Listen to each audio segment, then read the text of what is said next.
Good afternoon, everyone, on this beautiful, lovely, lovely day.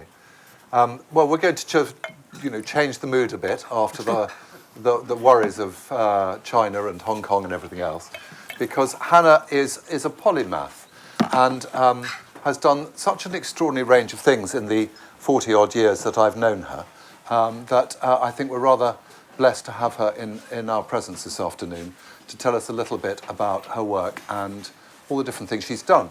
Now, Han, you started as a filmmaker, didn't you? Not really a writer. No, I started... thank you for your introduction, Joanne. Thank you, Will. I started at the BBC, and I'd always wanted to work at the BBC, and it took me... Sometimes I tell my children this, and they kind of look at whatever, Mum, again. But I could literally have wallpapered a room with rejection letters. I wrote to every single possible department person I could find in the Radio Times, which is what existed in those days, trying to get a job. And eventually I got a one-day contract in music and arts. Did you really? Yeah, that was how it started. Good heavens. Yeah, Mr. Alan Yentob, who's still there. He was your first boss? He was my first boss, yeah. Oh, how fantastic. Yeah, no, I'm very good. Anyway, so I had a one-day contract, and that turned into a two-day contract. Yeah. And then I was there for about 15 years, I think. Shows, doesn't it? Just determination. But actually, you made the most extraordinary series of documentary films there about the nation's greatest painters, didn't you? Yeah, so that was the funny thing. So Alan Yentob, who said to me, well, what do you know about? Well, actually, I didn't know about anything, to be honest with you, very much. And behind him on the wall, I don't know if I've told this story before, but behind him on the wall there was a painting. I said, no, about art, which I obviously knew a bit about art because, I come from a family, we're lucky enough to have a big collection. My father loves collecting, etc., etc. And so he said, well, who's that by? And I said, Picasso. It was fairly obviously by Picasso. He said, fine, well, then you can make our art film. And I promise you that's how it started. And I was sent off. He said, well, the first person you can interview is Frank Auerbach. So I don't know if any of you know about Frank. There's nods around here. But Frank had never done an interview and had absolutely no intention ever. No, never. No intention of doing an interview. And I wrote a kind of, dear Mr. Auerbach kind of letter. I'd love to interview you for the whatever. And I got one back saying, he said, no, I am a beast in the burrow and there's nothing I'd like less. Nothing. Underline. Anyway, actually, 12 years later, I did get the first ever interview with Frank Auerbach, but it took 12 years. And I think there may be something as a clue to my character in that kind of doggedness. Yes. But there wasn't just Auerbach. No, I did lots of films in the end. I did films about Sieghart, I did films about Picasso, I did film about the artists of the Holocaust, Kittai, what else did I do? Crime Game. Kossoff, thank you. No, I did lots of film, and obviously the BBC quite rightly wanted to focus on British artists, and I am now know quite a lot, and I'm passionate about that, that period of British art. And you also did Sieghart, didn't you? But yeah. But the others, kind of what was so interesting about your films was that they interweaved each other as a movement in a way in which, for the rest of us who didn't know that much about it, it sort of created a presence of influence that I never really understood before. Well, interesting enough, that group of artists who Kittai called the School of London, which everybody loathed that kind of description. Monica. Yeah. Monica, thank you, is the word I was looking for. Very few of them were actually British. So Kittai himself was born in Cleveland, Ohio, and came to London and and reinvented himself as a kind of tortured Jewish Londoner. Frank Auerbach came from Germany. He was a Kindertransport child who was sent very touchingly with a small briefcase by his mother, and she in 1942, and she'd embroidered different coloured wool on the edge of a sheet, a shirt, a pair of trousers, a tablecloth. And in it was a description, and the blue, and she basically knew she was never going to see him again. So the blue bit of wool meant that he could use it and wear it that year, and the red bit meant he could use it the next year, and the green bit was 5 years, and the yellow bit was 10 years. And he didn't know what that meant. So he arrived here in England age 5. Lucian Freud had come with his mother and famously his grandfather a bit earlier. So most of the stalwarts of that generation were actually not British at all. But nevertheless, they've now become very much known as the School of London, and they are seen by all of us, I think, as the kind of key protagonists of that era. And apart from being wonderful films and extremely informative, it also led to something else, which segues into the polymathic side of you, which is this whole charity that you then founded called Artists on Film. Tell us a bit about that. So I was working with a colleague of mine called Robert McNabb, and we trawled through the BBC archive, over and over again when we were making these films. And it seemed absolutely crazy that you could have footage of great artists painting and talking, which we could see as employees of the BBC, but students or painters or young artists or interested people couldn't see them. So we decided then to set up a thing called Artists on Film, which was to collect together all footage of artists working. It started with Monet, for example, and Matisse, because they had, and lots of Picasso. All these artists were filmed by contemporary filmmakers. For example, Renoir, an extraordinary piece of footage, and I don't know if any of you have managed to see it, but towards the end of it, and we think of Renoir's chocolate box and then the whole kind of pointillism, slightly rough kind of canvases.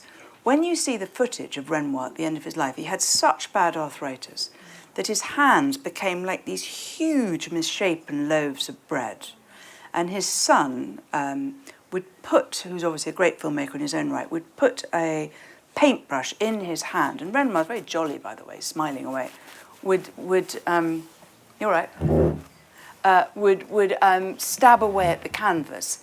So a lot of late Renoir paintings, you can suddenly see why they looked like they did. And it wasn't because he was inventing a new thing. You can see physically that it was because he actually couldn't hold the paintbrush. Similarly, Monet, again, I'm sorry if you've all seen the film, but this is one of the things I found very revelatory, had really, really bad cataracts. So that he had to wear a white coat, a white hat. He had to stand on a white sheet in the gardens at Giverny to try and reflect as much light as he possibly could into his eyes. So a lot of those water lily pictures, you think, oh, well, that's just a kind of extension of Impressionism. But what you actually see is that Monet was almost blind. Oh. So what we now see as these rather kind of out of focus, beautiful shapes is really a reflection on the fact he literally could not see. And then with Picasso, again, I'm sure some of you have seen this film, but I mean, Picasso's a showman. And you turn the camera on him, and he's off there, and he's half naked, and he's got his brushes, and he's giving it the swagger. And that comes through so strongly, of course, in his art. So, very, very long answer to your question. Robert and I decided that we must try and collect all this material together and make it available. So that was the first charity that not the first one I worked at, but it was the first one I set up. Well, and it's still there today. It is, and an amazing resource, and presumably, because you did this all pre-digitally, yes. Now we're entering into a world that will make it even more accessible. Hopefully, and I think the other thing is that in those days, this is a long, long time ago, the artist rights and copyright and everything else was much, much more rigid. Yeah. And actually, the rather wonderful thing about today is that because of YouTube and because of all those other proliferation of online things, it's easier to get access to things, and also copyright is very unenforceable. Yeah, yeah. Now, you've had two rather remarkable great aunts in your life, and the first one, your first book was about one of them. Yeah. How did that all happen? So I might add here, the Baroness. Yeah. Thank you very much. Available at Show all good bookstores down there. Yeah. So I was looking through. We have a family tree, which my grandfather assembled, and it's hundreds of pages long. It starts with Ezekiel and Salomon and God knows what in the ghetto in Frankfurt. And then, so I was reading this thing, on a whatever, and I went all the way down to obviously look for yourself, don't you? And you count back a bit. And then I saw that it said Pannonica, who was a great aunt, and I'd never heard of Pannonica. It was quite weird to lose a great aunt, isn't it? Mm-hmm. So I said, I asked my grandfather, I said, who's Pannonica? And he said, well, it's always, there's always going to be a good story when somebody starts with well. And he said, well, she lives in New York, and she lives with a black man called Thelonious Monk. And actually, I must admit, I didn't know at that time who Thelonious Monk was. But you can quickly find out these things. And when I went to New York, I was working for the BBC. I was in my early 20s. And I looked her up in the phone book, because nobody had her number in the family.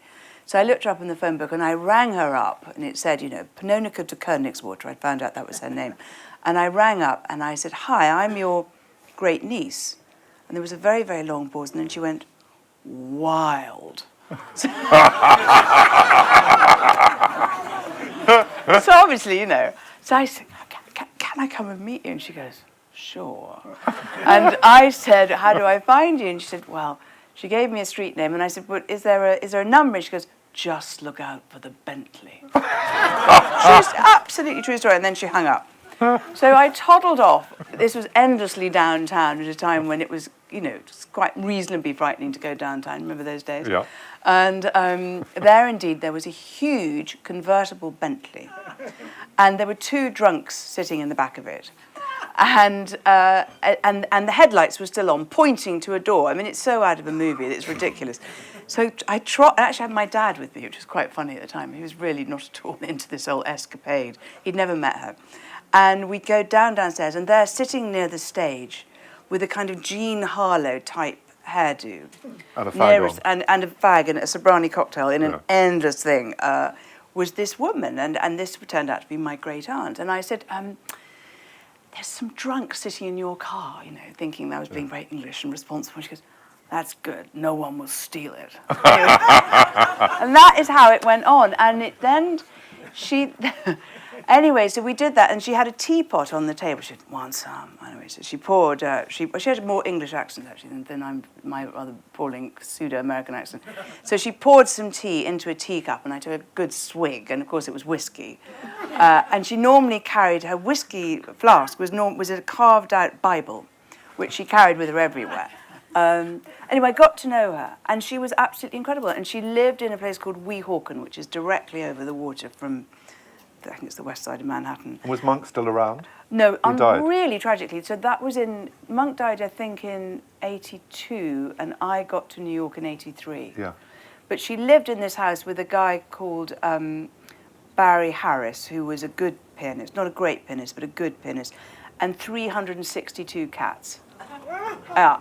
I don't like cats. 362 cats. 362 cats. And they were all called Bird, Dizzy, Monk. I'm sure those jazzers amongst you will be able to. They were named, and she knew most of them. Wow. And the only place that the cats were not allowed to go, they had free access, all area of this house, which wasn't big, by the way, a couple of rooms, was near the Bentley. Yeah. Anywhere else, they'd go in her bed, they'd go in her bath, they could go on the piano. No, not the Bentley. And so, having got to know her, you thought, "I'm going to write your story." Well, what I thought first, because I was still making films, I thought, no, I'm going to make a documentary about her. And I went back to Alan, dear Alan, and I said, "I want to make a film about my aunt." He goes, "Forget it." so anyway, which is fair enough.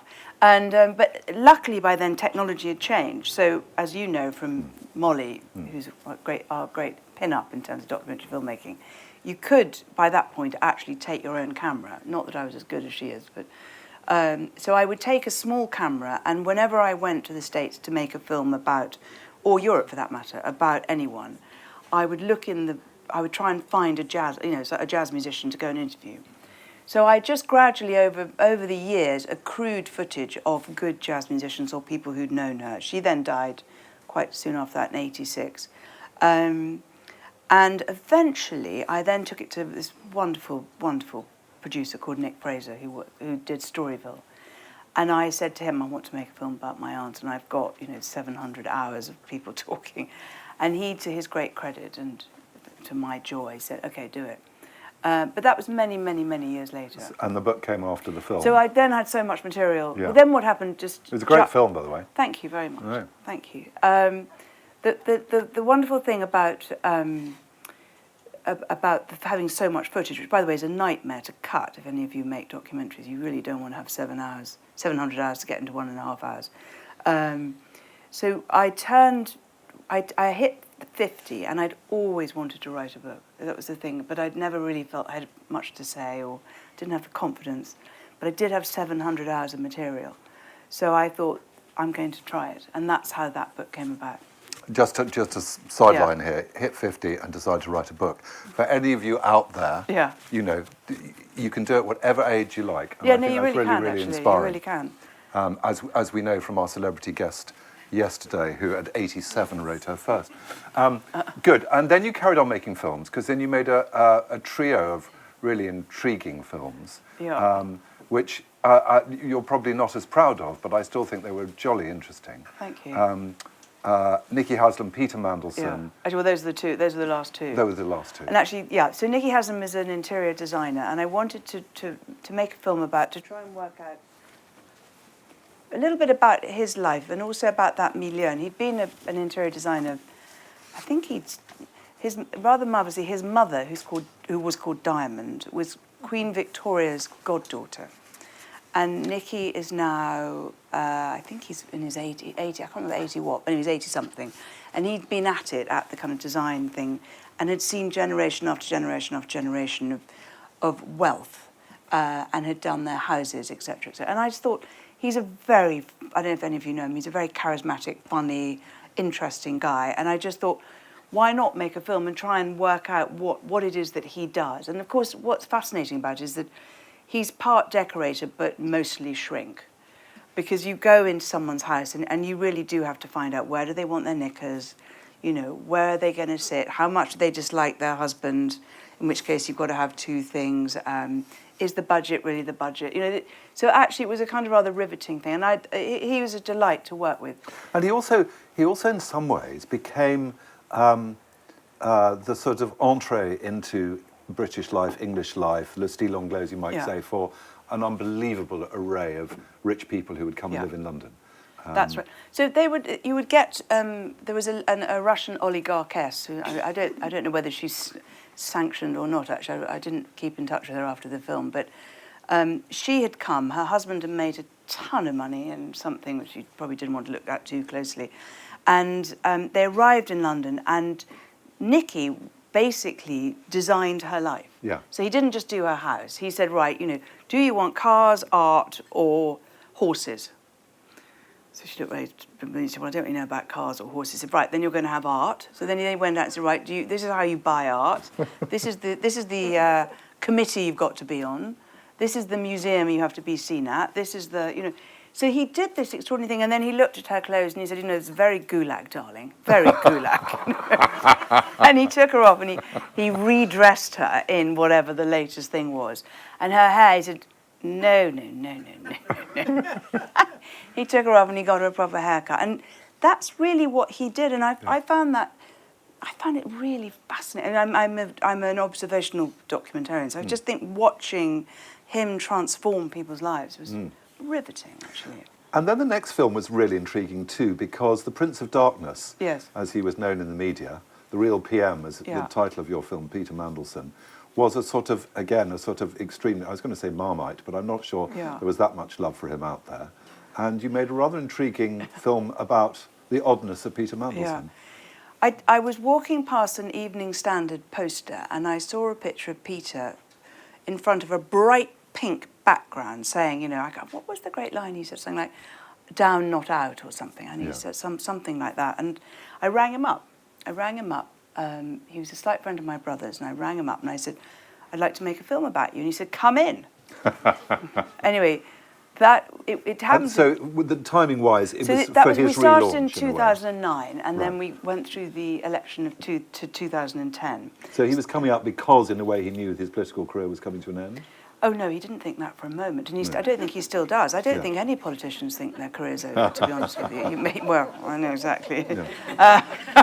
We won't go there, or shall we? Even when the writing's very clearly on the wall, perhaps, or perhaps not, actually. No, Peter very much didn't. And he had this strange situation with the Labour Party. They couldn't live with him, and they absolutely couldn't live without him. Because he is an absolutely brilliant, whatever you think about him, he's the most brilliant politician. And he reads the room and he knows how to work situations, and he sees through the bullshit to spin it, if you know what I mean. And he really, he is the most fascinating human being and incredibly clever. Unfortunately, he was too clever for me. I have to be really honest with you. So, he was evasive in the film. Oh my God, he was so evasive. And he would also, if things were going well, I would get access. And if things were not going well, so I'll tell you a classic example that he would say, or not he would, but his team would say, we're going to Chester. We're leaving from, I can't remember if it's King's Cross or whichever station it was. We're leaving at 5:50 a.m. We're in carriage so-and-so, come and meet us there. And I would trot along with my bag, with my camera, my sound equipment, blah-de-blah. This is dead of winter, freezing, coats, bags, etc., etc. And you'd get on there and the train would leave and you'd make your way to Carriage C and there was no one. They were not there. And then you'd ring, you'd say, where are you? Oh, did we say Chester? Sorry.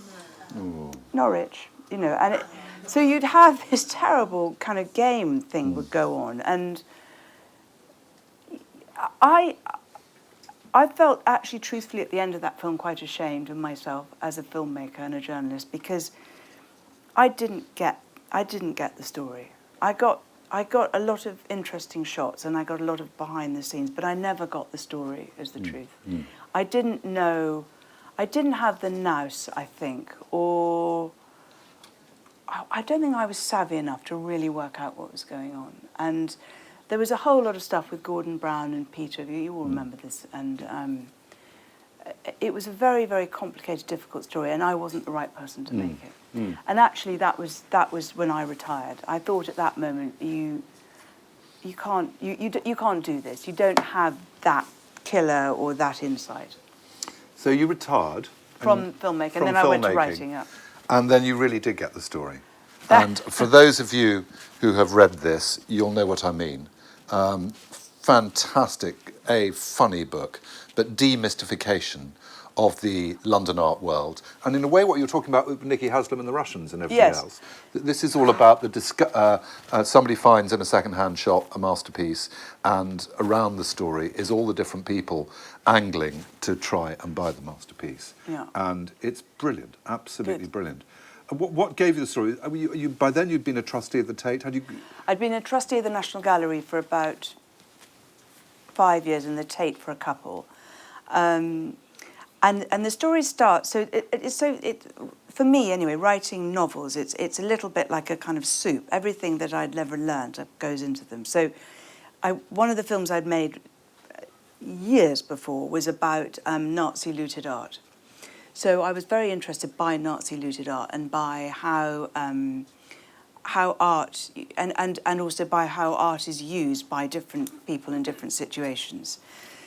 So the story starts with a young woman who's a chef, and she buys a painting in a junk shop, and she quickly realises that she's under threat. Somebody is trying to get her and the painting. She's not quite sure what's going on. And the only way she feels she can actually protect herself and get out of this situation is to try and identify what this painting is. And I made up a picture. I made up a picture by a painter, a real painter, Antoine Watteau. And I made it up, and the painting is called The Improbability of Love. Many of Watteau's paintings have these rather wonderful, kind of elliptical titles. So I made that up. And the painting, I decided, should speak. And the reason I thought it should speak was as follows, is one of my parents' tricks on a weekend, we lived in London, was if it was a rainy day, they would take us to the National Gallery or the Tate, and they would leave us there while they went and had a nice lunch. Because actually they worked out that you couldn't get into that much trouble because there were wardens and everybody else there. And it was quite boring, to be honest with you, as a young child, being stuck in a National Gallery. So I'd make up stories about pictures and I'd pretend the pictures could talk to us, etc., etc. So the next step was getting a picture to talk, and the picture in the book tells its history. But back to your point, there's a whole kind of smorgasbord of characters around our chef as she navigates the art world, who know about art and tell you about art. And there's the oligarchess, but actually he's now a man called Vlad.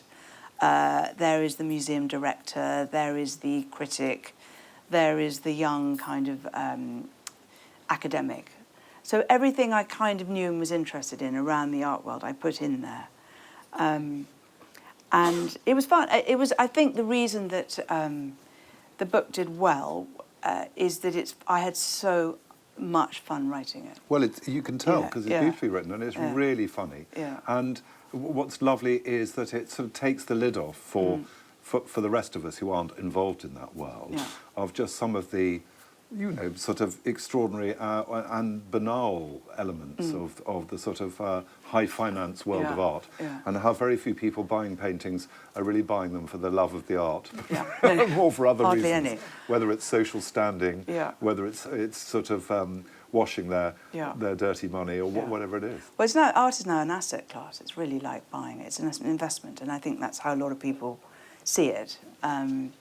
And that's why we have these completely insane prices in the art world. I mean, it's absolutely insane that you can get a Leonardo which is over 300 million. I mean, which isn't probably a Leonardo anyway. Exactly. It may have a little bit of Leonardo, but certainly not a lot in it. Yes. So it is literally, it's an investment. And I think if you said to many people who own art or who buy art on that scale, they wouldn't really probably be able to talk to you about what it meant to them or how it felt to them. They don't see it like that. No, I don't think, I'm not making a moral judgment at all. No.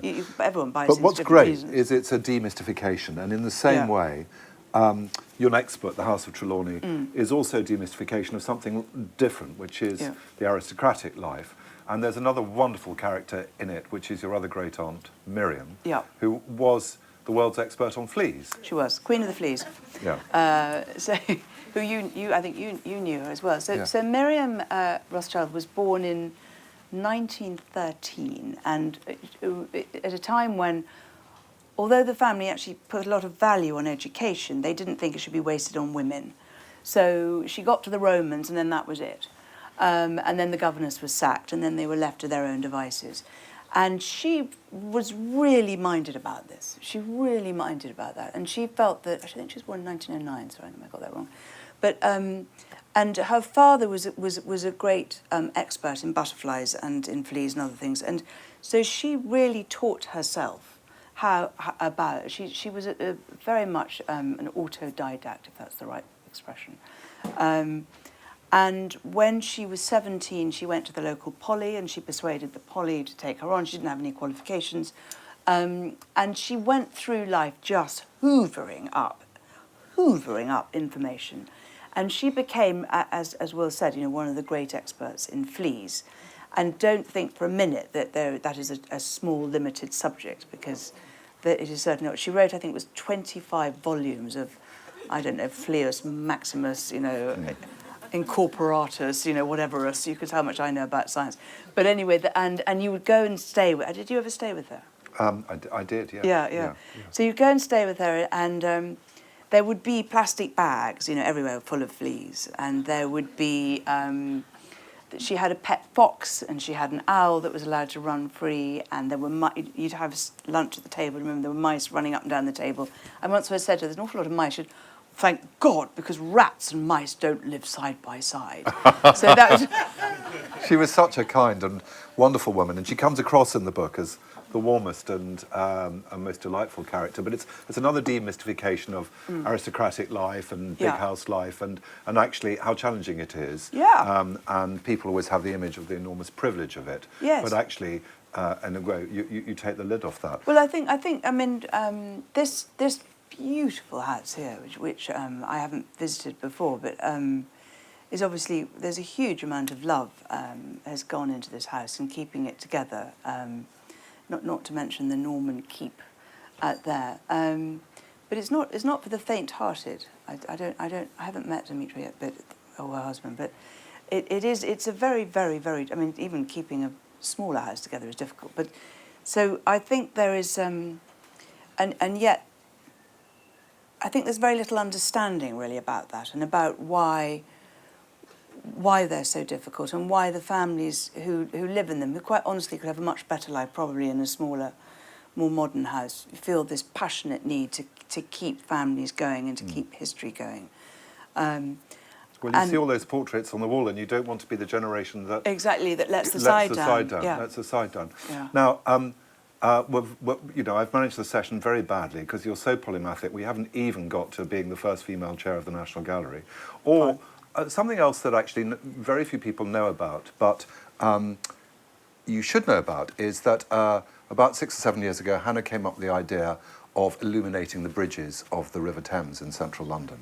And I know from the poetry world that's almost the most impossible thing you'll ever try and pull off, because every bridge is run or owned by a different organisation, depending on the south side, the north side, all the various people who manage it. But Hannah managed to raise the money, many millions, to create an incredible lighting system. Do you remember the Olympics, how they had those pads?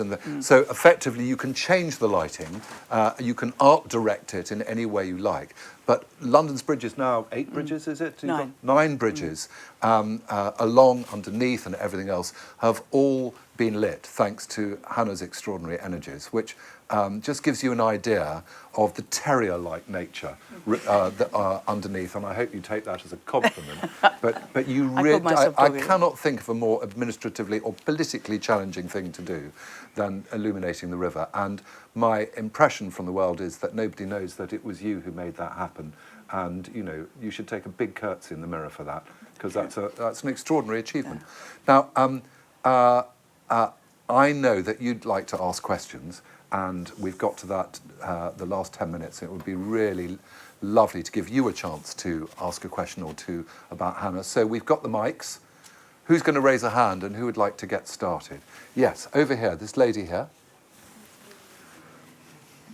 Tell us about the next book, because I'm gripped by all the stories. Thank you. So the next book is called High Time, and my publisher says I'm not allowed to say this, but I'm going to say it anyway. I've conceived this as a trilogy. So House of Trelawney is number 1 and High Time is number 2. And High Time takes they're worried that the people won't get number 2 if they haven't read number 1, but they're written, just to reassure anyone, they're written that there's some of the same characters appear, but it's a very different scenario. So High Time takes the story of Aisha, who is a woman, a young girl who's illegitimate, who grew up in India, who then comes back to her family at Trelawney and is pretty much ostracised. And it takes her story. And I wrote it in lockdown, and I don't know what the rest of your experiences were in lockdown, but it was a pretty desperate and lonely time, and I think I watched too much television. So this one takes in the world of Albanian gangsters and cryptocurrency and short sellers and God knows what. And I hope it's fun, because I really did need some fun in lockdown, and there wasn't anyone else to have any fun with. So that's what it's about. So it's about this young girl, and it's about her. She's married to Tomlinson Sleet, who's the all-time baddie kind of short seller. And she discovers that he has basically sold her a whole lot of lies, and she has to try and get herself out of that with the help of all sorts of dastardly, untoward people who she comes across. Anyway, it's done. It's coming out in this time next year, and here in America, and I hope elsewhere. So you'll be, again, demystifying lots of intriguing things for the rest of us. I hope so. I mean, if I said honestly that I really understood crypto, that would be a bit of a lie. I understand a lot more than I did at the beginning. But I did. It's absolutely true that it's for me, writing, part of the thing is which is incredibly good fun, is doing a deep dive into a world you don't really understand. And then trying to kind of digest it and regurgitate it in a kind of interesting way. So crypto, for example, is something I didn't understand at all. And I understand it a bit, I mean, quite a lot better now. I understand enough to know that it is pretty ununderstandable, put it that way. Next question. Yes, at the back, gentleman at the back. Hang on, Mike, just coming. Is it true that I think Charlie Parker died in your great aunt's apartment? That's right. So yes, you're absolutely right. It was on March the 12th, 1956. Is that right? Yeah. Thank you. Phew. Well done. So what happened was that so she inherited money. She was, as you know, Rothschild, and she was married with 5 children, and she went to New York on her way. Her husband, this is a long answer to your question because we've got a few minutes if you don't mind. Her husband had been made an ambassador in South America. So she was on her way there, and she was always late for everything. And someone said, have you ever heard of Felonious Monk? I promise you I'm getting to Charlie Parker. And they said no, and she said no. And he said, just wait for a minute.